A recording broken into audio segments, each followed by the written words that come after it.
All right, I am leaving my lovely container home. It was efficient and modern and cozy, and I am only 11 minutes away from Cameron Park, my hiking trails for the day. Yeah, I'm using the All Trails app. The All Trails app just gives you directions, gives you navigation, shows you the trails themselves. It even helps you navigate while you're on the trails. An excellent app. Everyone should use it. Anyway, let me keep talking about container homes. As I was saying before I left, then it uses altogether less materials. There are less doors, less windows, there's less paint, there's less light bulbs, there's light fixtures, there's less electronics and wires altogether. There's only one bathroom, there's less plumbing. There's physically less things, there's just less materials altogether. And all of those materials have an environmental impact, right? So if you use less materials, you have less environmental impact, period. Furthermore, there's, just from a practical home ownership standpoint, when you go smaller, there's less things to go wrong. There's only one bathroom to worry about. There's only one bedroom to worry about. There's only 2 coolers to worry about. There isn't a roof. There is no shingles to worry about every time it hails, right? Every single time it hails, there isn't an insurance claim that has to be done or anything else. The thing's like a tank, so you're not going to have all the same issues that you have with typical home ownership, where in 5 years you're at Home Depot every year or every weekend trying to fix something on your house.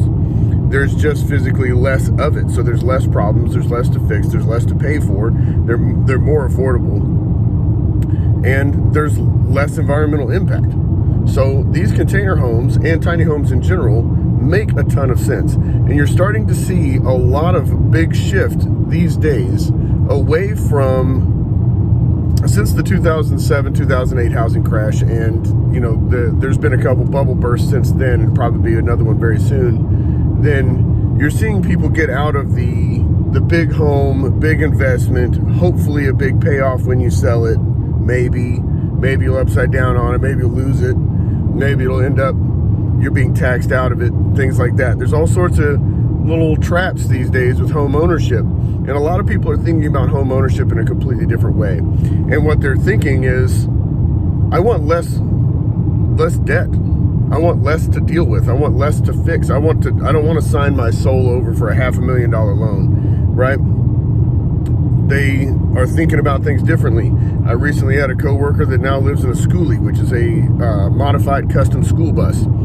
And I've met people that live in tiny homes and container homes and things like that. I'm really starting to see people in their 20s, 30s, even 40s and later that are deciding they don't want to deal with the typical house situation the way it's been done for the last, 60, 70 years in this country. So I'm really curious to hear what you have to say about tiny homes, about container homes, about subterranean homes, about compressed earth brick, about Adobe.